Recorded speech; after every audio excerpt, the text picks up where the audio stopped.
ton voisin, touche-le doucement. Touche-le doucement, accepte ce qui t'arrive. Il faut accepter. Dieu était avec lui, mais il était esclave. Amen. Il était esclave en Égypte. Oh, la Bible dit, pourtant Dieu était avec lui. La présence de Dieu ne signifie pas l'absence des épreuves. C'est ce que je viens de dire. La présence de Dieu ne signifie pas l'absence des épreuves. Ce n'est pas parce que tu traverses une épreuve que Dieu n'est pas avec toi. Souvent on a tendance à dire, de toute façon je souffre, je sais que Dieu n'est pas avec moi. Qui t'a dit que Dieu n'est pas avec toi? Qui t'a appris ce langage? Est-ce que Dieu n'était-il pas avec Joseph? La Bible dit que pendant que Joseph était en prison, l'Éternel Dieu fut avec lui. Alors toi, qu'est-ce que tu veux me rencontrer ce matin? Alors qu'est-ce que tu es en train de me dire ce matin? Parce que l'homme t'a trahi, Dieu n'est pas avec toi. Parce que tu souffres, Dieu n'est pas avec toi. Qui t'a dit ça? Qui t'a appris ça? Dieu était avec lui dans l'épreuve. En Égypte, Joseph sème. Amen. En Égypte, Joseph va s'aimer. Il va s'aimer toutes sortes d'accusations. Il va s'aimer toutes sortes d'oppressions. C'est en Égypte que Joseph voit une souffrance. Bien-aimé, c'est que Joseph a vécu, tu n'as pas encore vécu ça. Amen. Joseph en Égypte, on l'accuse. Il a sémé la sainteté. Il a sémé l'obéissance. La femme de Potiphar est venue lui faire des avances. Voici que Joseph dans l'ombre, pendant qu'il est en Égypte, il va s'aimer la sainteté. Parce que Dieu lui a pris la sainteté. Je vais dire à quelqu'un, peut-être que tu es en train de s'aimer la sainteté. Mais regarde Cana qui est en route. Regarde Cana qui est près de toi. Regarde Cana qui est proche. Regarde Cana qui est presque arrivé. Regarde Cana qui est là. Tu vas récolter un Cana. Cana est là. Touche Cana, touche Cana. Touche Cana, touche Cana. Cana est là. Touche Cana, Cana est près de toi. Amen. Il a sémé l'intégrité chez Potiphar. Il a sémé la pureté face à la tentation. Il a sémé la fidélité en prison. Il a sémé le don de prophétie dans l'oubli. Regardez toutes ces choses. Je vais les citer doucement. On va aller doucement. Parce qu'on dit à chaque fois pour ceux qui notent. Amen. En Égypte, Joseph sème l'intégrité chez Pharaon. Il est resté intègre. Pharaon lui a dit, tu ne touches pas à ma femme. Je te donne tout, mais sauf ma femme. La Bible dit, Joseph va s'aimer l'intégrité. Je vais parler à tous ceux qui sont intègres. Tous ceux qui ont s'aimé l'intégrité. Regarde Cana qui s'approche. Cana est près de toi. Bientôt, tu vas s'aimer en Cana. Chez Potiphar, en Égypte, Joseph sème la pureté face à la tentation. Joseph va s'aimer la pureté face à la tentation.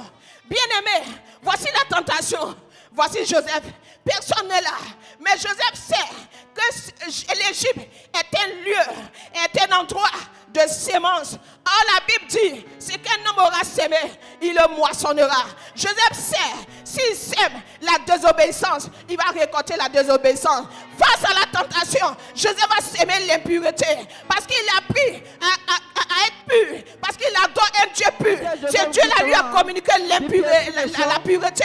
Donc il va s'aimer la pureté chez Potiphar. Dans la maison de Potiphar, entre les quatre murs. Dans la maison de Potiphar, entre les quatre murs.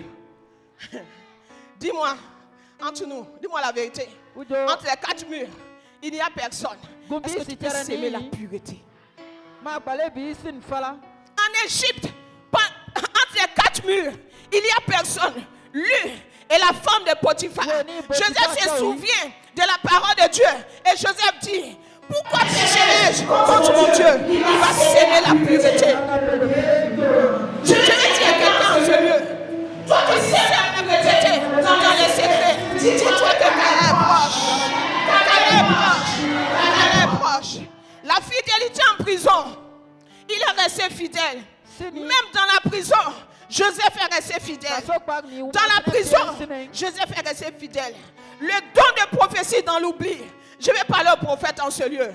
Je vais parler à ceux qui sont des prophètes. Bien aimés, les gens peuvent oublier les prophéties que tu leur as données. Ils peuvent te faire don. Mais laisse-moi te dire, c'était ta saison de sémence. C'était l'endroit où Dieu avait prévu que tu sèmes. Il y a des personnes que Dieu envoie devant toi pour que tu sèmes le don de prophétie. Mais le don de prophétie dans l'oubli. Mais je vais dire à quelqu'un, toi qui es rentré dans l'oubli, Cana est proche, Cana est en route. Tu vas s'aimer en Cana.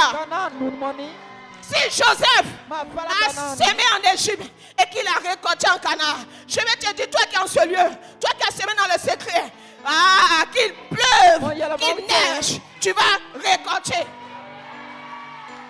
Sauf si ce n'est pas la loi.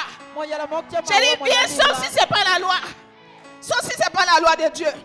L'Égypte est l'endroit où ton caractère est testé. L'Égypte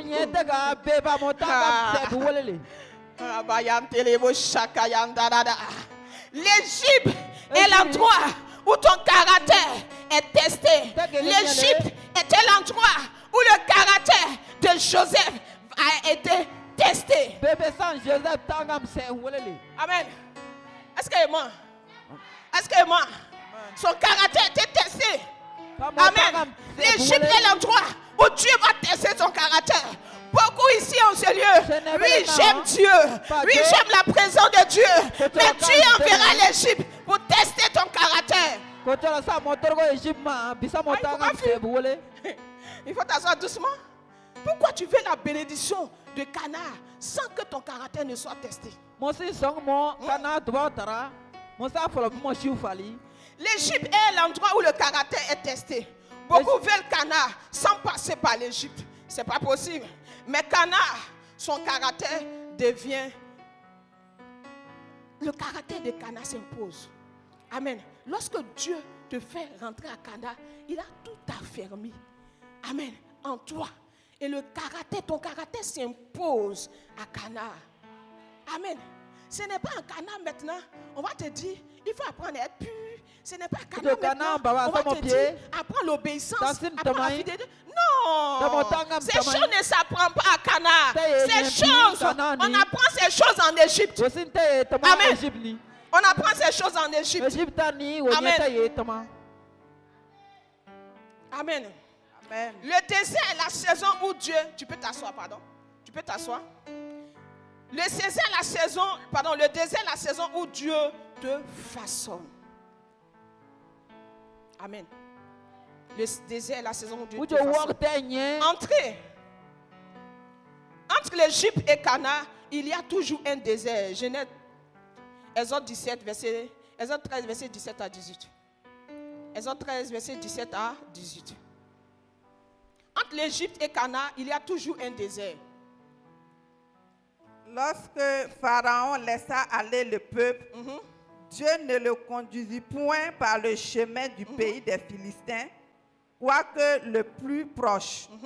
Car Dieu dit, le peuple pourrait se repentir en voyant la guerre et retourner en Égypte. Mais Dieu fit faire au peuple un détour par le chemin du désert vers la mer Rouge. Les enfants d'Israël montèrent en armes hors du pays d'Égypte. Amen. On peut s'arrêter là. Regardez un peu ce que la parole de Dieu dit.